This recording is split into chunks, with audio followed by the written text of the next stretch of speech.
Yo, what's up guys? For this video, we are one game off of getting our rank in 1v1. I believe we're around the diamonds right now already off of our placement games. We've played every rank from bronze all the way up until plat 3, I believe. So we're going to see how diamond looks today for the first time, which is pretty exciting. Let's get into it. Let's see how it goes.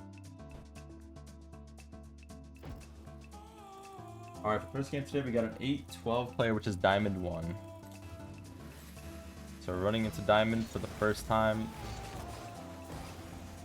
And that's kickoff I was talking about, guys. You do a side flip into a single jump, and then you can wave dash off of that. And that's exactly going with the point that I mentioned earlier in the series, where you should always single jump every challenge. I'm going to go for a basic flick here.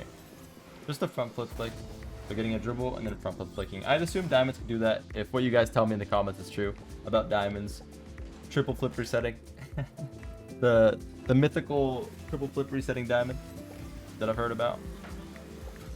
Alright, he's got a good kickoff, fast kickoff already, side flipping into that.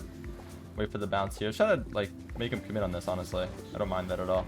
This is what comes out of a bad commit. It's usually an empty net, right? I'm gonna let it go up the wall. Go for a bump on him, perhaps.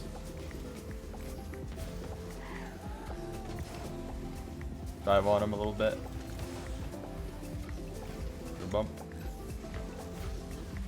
See what he does. Oh, look at that boost. Look at this boost too. He's gonna get scored on. There's basically nothing you can do. He has to commit, yeah. So you see actually a really big increase in skill though. Like a flick, it's pretty accurate flick. He goes for a bump as well, actually. Okay. I have to up what I'm doing a bit. I'm not gonna lie. I'm going way too simple for what he just did.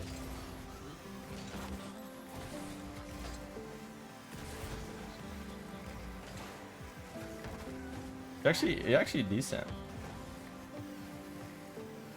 This is definitely losable if I'm definitely gonna lose one of these games by like taking them a little too easy at the start, I think. Those guys are already able to like move pretty quick. He's already got pretty good control of his car.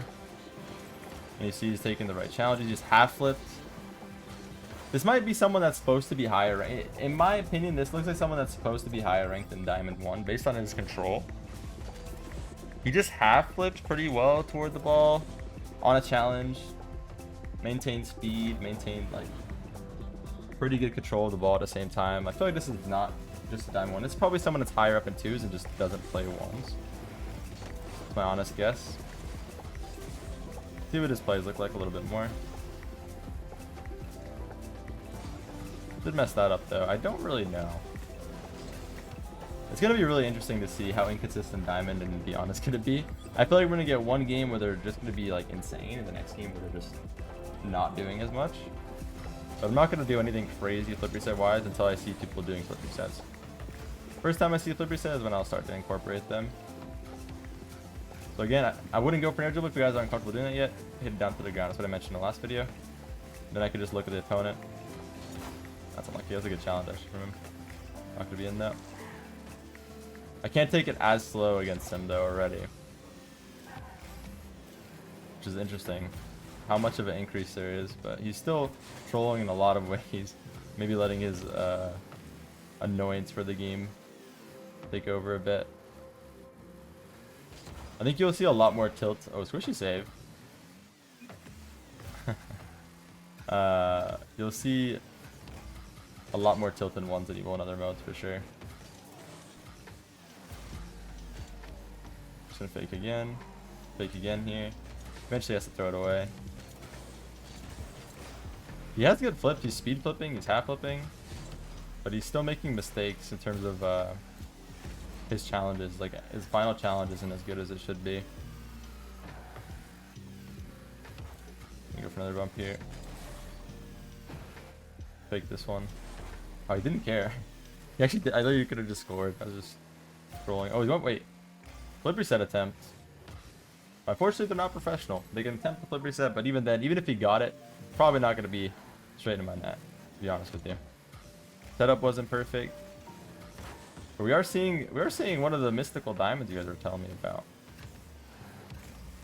I'm gonna dive into this one. Don't think you'd expect it. But look how even then, the simple stuff is still what's going to get by him. I actually missed net or two, kind of just autopiloting there. And it was still not that hard of a game, just going for pretty basic stuff. I didn't even attempt anything in the air. Stayed very grounded, still stayed doing the same things. But I definitely have to look out for what the opponent's doing now. We got Diamond 2 off of our placements, guys. Diamond 2 already, which is pretty solid. Moving up the ranks pretty quick. Playing 874, which is Diamond 2. It's our same rank here. And we'll see now if that was a fluke. We had to look out for Smurfs as well. This might be an issue getting into this rank. See though. The fake. Nice. Good play, good play. And it's the same like kind of concept that I'm always trying to do. I force him to jump. I'm taking a shot that's high enough to force him to jump that he can't get a good control out of. And then from there, you make your next play and try to make sure you're looking to control the boost as well. If he commits on this, is actually not bad for me. Only way this is bad is if I get bumped somehow. But he's not going to want to commit. Keep my eye on where he is. If he goes, it's fine. I can dribble him a little bit. Then I could line up a shot here. I'm not going for a perfect shot, just something to make him jump. Then I could take the boost. He just wasted at least 40 to go for that. He has to flip. Hit this way. He's going to go again. And I could probably just shoot this, honestly. Baited him in. It's making 2 poor challenges, wasting all his boost. I controlled that corner boost, which means that he kind of has to get control of the ball somehow. But the better play for him would have been to just stay in front of it, not full commit like he did. So for that kickoff, I'm doing a side flip into a single jump in the middle of the ball, and then I'm wave dashing after the 50 happens. So I'm going to try to hide behind the ball here. Oh my gosh. What the heck? I honestly had no faith in him to get anything out of that, because it was actually pretty far first touch from himself. Wow. You watched the replay, so I don't even know if he expected it. It's a good play, though. I have to treat defense a little bit better against these guys. Are already getting better. So I'll show you guys the next evolution of looking at the opponent. Just flicking with the opponent's in your view. So I'm creating an angle the same way. As soon as I see him going or wanting to go, I'm just gonna flick. And the whole point of this, I'm still gonna do a really basic flick when I'm doing this. I'm not gonna go for anything too over the top. That's a good fake. I'm not gonna go for like a perfect flick, like a 45-degree flick or anything. I'm just gonna go for like a flick that goes high, just to show you guys. I'm still trying to make them jump. So as long as you make them jump on your shot, you're doing your job. I was thinking like I wanted to beat him to the ball, but I didn't want to, I don't know. It's so hard to get an idea of how to limit myself based on what they're doing, because these guys are definitely good enough now. If they're controlling their flip cancels so well. You're gonna hit this to the ground if you can't air dribble yet. Take one touch, and as soon as I see the opportunity to, I'm gonna flick it. But notice how every single play I'm making, I have the opponent in my view. That is always going to be the case. I'm always trying to make a play where I'm never able to be surprised by a challenge. Touch to the side here and just look for him. I'm going to do the same thing. Make him jump. I'm not going for a crazy shot, just making him jump. Hit it off the back wall now. Let's see what he does. If he freaks out. Actually, good play. You see the evolution on defense now, right? So I'm going to go back wall as well.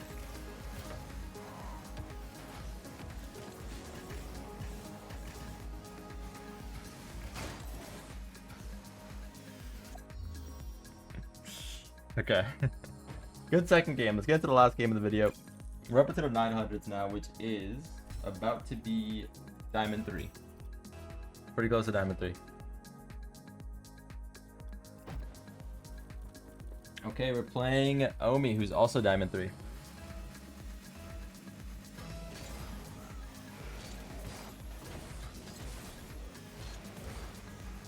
Try to get touch it soft again, because I'm not going to go for air dribble. And then I'm going to flick this just high, just see what he does. Panic a bit. Take this back corner. And now we should be starved at this point. Let's see what he does. See what he deals with being starved. It's probably just going to be a flip. Going to just go for another panic touch probably. And I know he's low here. He's in such an awkward spot. I'm going to try to keep him in this awkward spot. I'm going to go for another high touch, and he can't actually do much but just go for the ball there, which is fine. Like, I know he's going to go for the ball. Fake. He actually does not care about the fake there, which is interesting. And notice how when I'm shadowing there and I'm hiding behind the ball, the better the player, they're actually beginning to flick it when I'm hiding behind the ball because they want to have vision of you subconsciously. These guys don't even realize it yet, but they know this in their mind that it's good to have vision of the opponents. And when they don't, their first instinct is to flick it away, right? And notice how he doesn't like feeling uncomfortable on defense, so he's just clearing the ball now when he can. He doesn't want to get stuck anymore, which is the right play. Right play if you feel like you have no way out. But I never recommend hitting the ball away unless you have no boost. If you have no boost and there's nothing you can do, hitting the ball away is good because it gives you time to get boost. So I'm far away here, so what do? I'm going to close down the play. I go for the bump on him. Messed up his control. If they're ever facing the net, always think about what they're seeing, right? He's facing the net with the ball in his car. I bet you he had no idea I was even coming. So he flicked. He knew he had messed up already. Again, this is a good air dribble setup, but we don't know how to do that yet. We're going to hit to the ground. Go for a flick. I'm going to soft touch to myself here. And then I'm going to go just for a driving pop shot to see what he does. Still works. Diamond 3 we're playing against. Still works. Look how slow the shot was, guys. We're getting into the champs. We gave the champ one.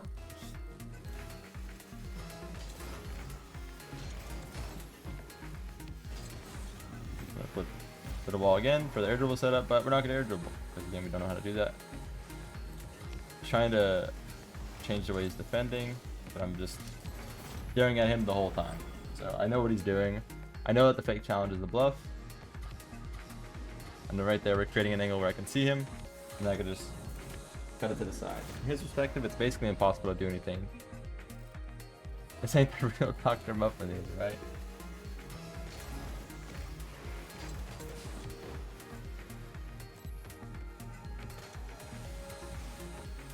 Again, try to take this back. Control. Watch the bump though.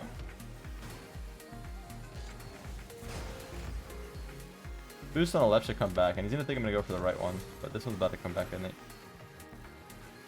Let him hit this. Ball will bounce perfectly for me. There we go. And also, you guys have to realize once they go 3 goals down, 4 goals down, especially 5 goals down, they're gonna be going all in for these plays. So you can play even more passive, even more patient. They're gonna make more mistakes.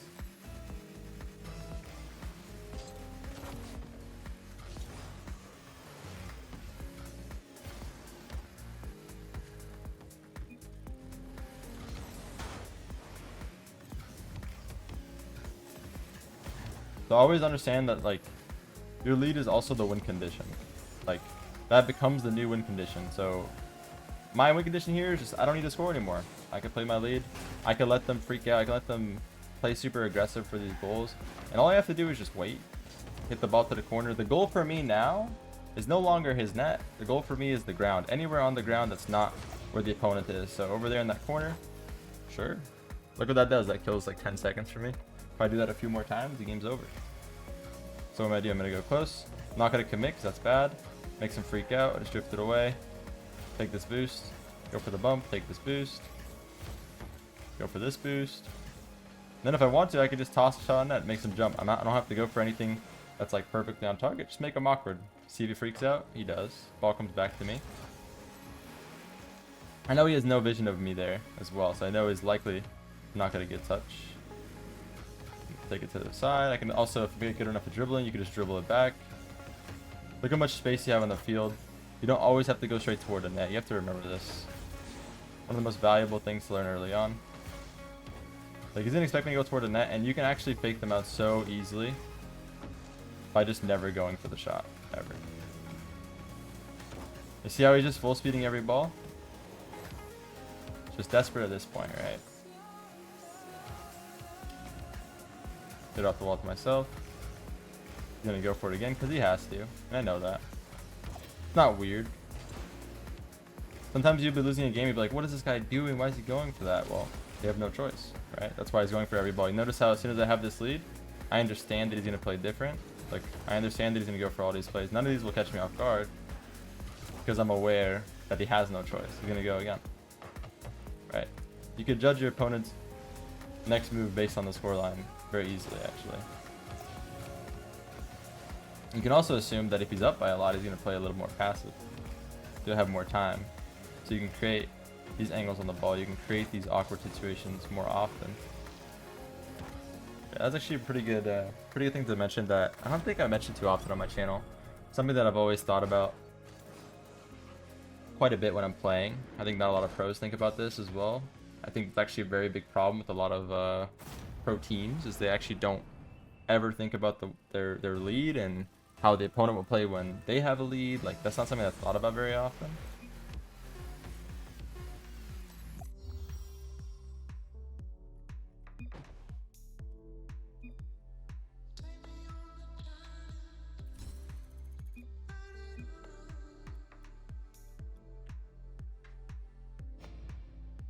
Okay, that's gonna be all for this one, guys. I hope you enjoyed. We promoted to Diamond 3, yes. Yes, almost up into the champs.